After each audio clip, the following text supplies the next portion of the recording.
Hi there, my name is Matt Cole. And I'm Brian Garrity. And we are the producers of the Sexperts Podcast. And welcome to physical distancing interview for Sexperts. Welcome back Experts from across the room. That's right. We're in the same room, but just far away. Welcome back to the show. One of our favorite guests, and he is from a long, far galaxy away. Welcome back to the show, Andy Livengood. Hey guys, thanks for having me. That was a weird intro, but it was amazing. It was. I'm practicing major social distancing. I'm several thousand miles away. I think probably one of the first times we ever talked to you, Brian had a glint, a gleam, a dream in his eye that we would get you on the podcast remotely, and it only took a pandemic to get you on remotely.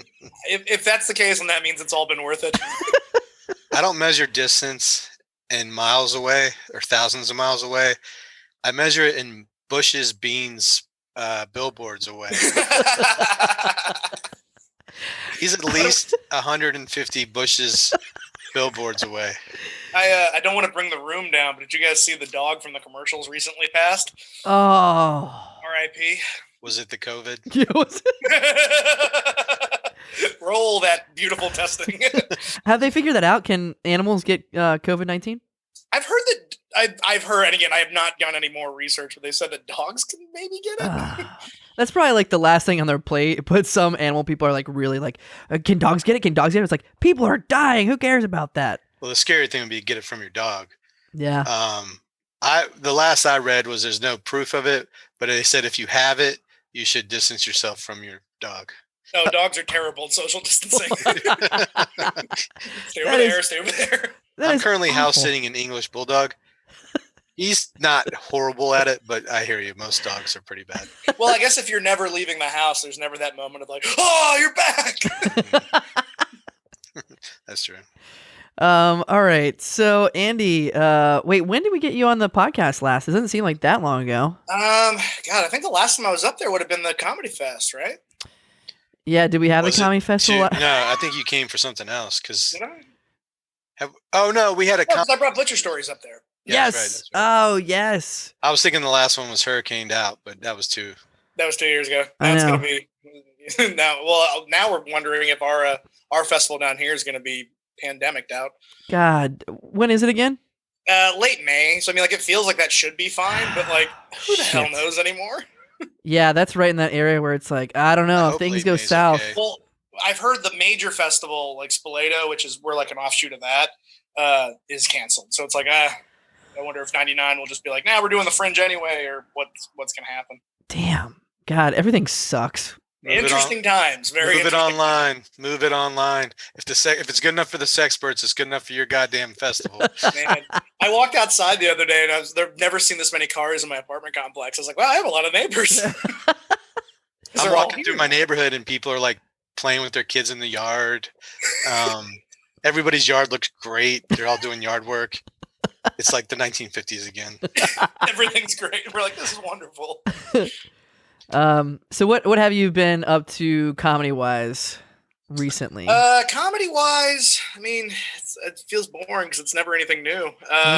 Pretty much just working on Butcher Stories. Cool. Doing the show around a bunch of different places, working on the book. For those of our listeners who aren't familiar, what is Butcher Stories? So Butcher Stories is my multimedia empire, because now it's several different fronts. It's very strange. It started as a Facebook feed and a blog and a Twitter and all that is real customer interactions. I'm a butcher at my day job, and it's just the real things that crazy people say to me. And then that was got so much traction that eventually I created a one-man show. So I've been doing that, and now I'm writing a book that will hopefully all three will kind of work together. Synergy. That's the first I heard about the book. Cool, man. Yeah, it'll be fun. I'm excited. And I hit record right before we started to get into this, but I did want to say thank you for your service. You're on the front lines at this dire hour. It's very strange. Like, they gave us a letter. Like, we had to print out a letter that I have to keep in my car if I'm stopped by police. Like, if they enforce major curfews or anything like that. It's like, this man is essential. Let him pass. He has to work at a grocery store. Oh my God, I didn't know that. That's awesome. It hasn't gotten that bad here, but I think they're just sort of like, look, if cities start like, hey man, no one's allowed out. Like this is so if you get pulled over, you just hand them this letter that's like, we are essential. God, Brian, do you think podcasters have anything like that, or hosts of short form improv shows? I mean, I where I come from, laughing is essential. I haven't followed any of your updates recently, but have there been like changes in Butcher Stories with the whole pandemic thing going on? Oh God, yes. There's been a lot. I actually have a bunch that I got to do tonight. I just haven't sat down and updated them. But yeah, because in the beginning, like people were panic buying toilet paper and food, like just like stockpiling food. So we were just running out of stuff left and right. They're telling us you can only order this many cases, and even that's going to get cut down. So like we'd have nothing, and people were just like they're all a little panicked. They're all a little oversaturated with everything. So people were just kind of shitty. Damn. And now it's kind of changing a little bit where like I had 3 people today like thank me for my service, like unironically. Yes. And I'm like, I appreciate it, but like this is weird. You've shifted to where every day is Thanksgiving Day. Yeah. Oh man, it was nuts. Like, cause there was like 3 or 4 days there where it's like we would get everything in, put it out on the counter, it would be gone in a few hours, and then everybody else was like, "Where is the chicken?" So, without too many spoilers, I know you want to save it for your actual page. Is it just the whole like people buying in bulk? What are some other trends and people being shittier? But now we're seeing a lot of people that are like just bored, and that's why they're out. And I'm kind of like, hey man, like I understand, like okay, I need to go to the grocery store, get enough food for the week or whatever. I get that, but people that are just like, I don't know, like they'll come to the counter. I'm like, what can I get you? Just looking. Go away. It's like putting us at risk. Like they're at the jewelry counter at Macy's or something. Oh my God, they're just bored. I mean, one guy told me that he's like, yeah, I'm just bored. I don't need anything. I'm just bored. Wanted to get out of the house, and I'm like, cool. Thank you for being here. That's exactly surprising. What you're not supposed to do. Exactly. And there's one lady that she was really mad because we didn't have chickens or whatever. And she's like, like I woke up today, I'm feeling sick, I'm running a fever, and I still cry. I crawled all the way in here. Now and I'm like, what? Like that you are the reason why people are supposed to stay home. Just bad. Well, again, like I think it's great that you are surviving and thriving and continuing on with Butcher Stories.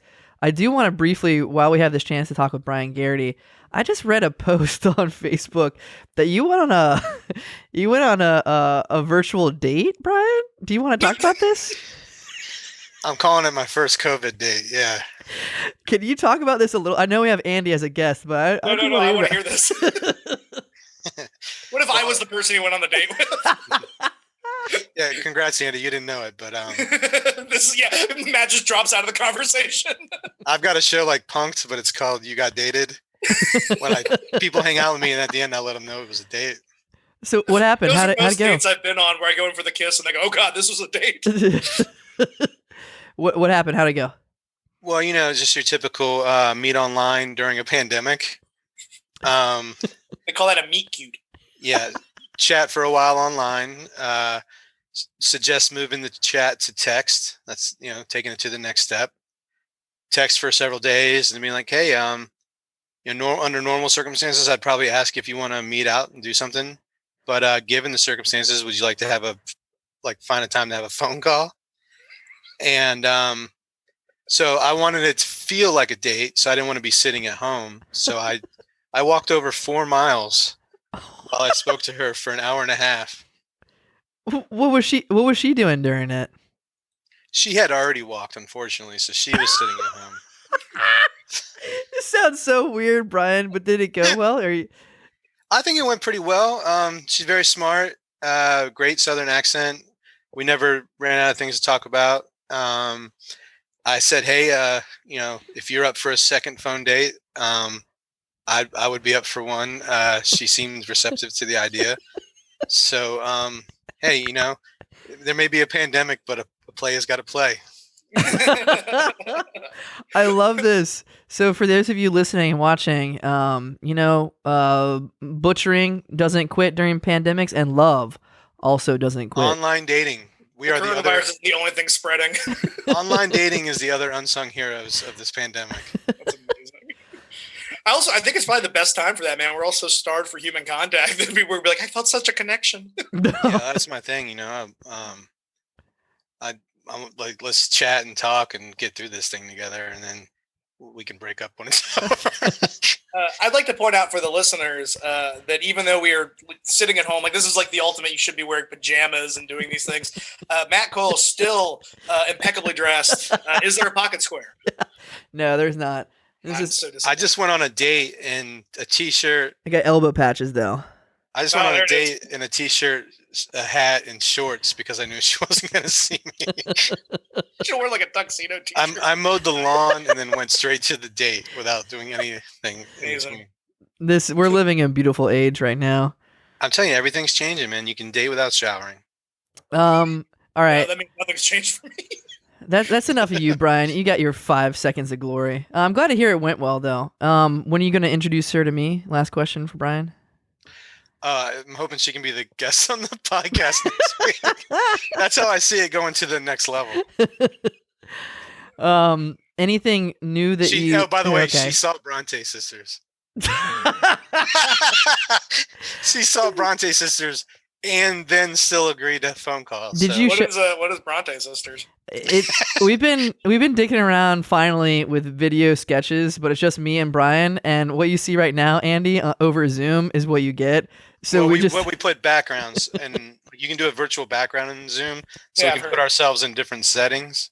It's real shitty, but it has this weird like Tim and Eric sort of feel to it, and we pretended to be the Bronte sisters, like hawking their new book, and we know nothing about the Bronte sisters. So it was real fucking dumb. We were also the Bronte sisters back from the dead because the video quality was pretty bad with the background, so it looked like we were ghosts.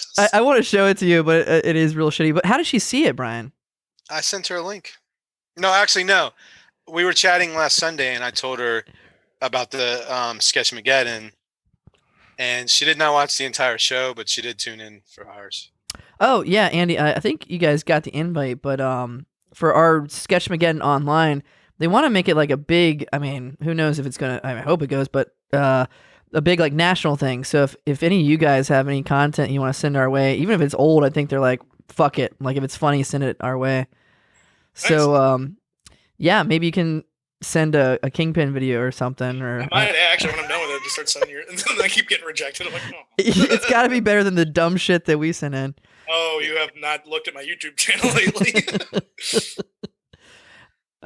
Okay. Any other things on your horizons? Any news you want to break? Anything you want to announce here on the Sexperts?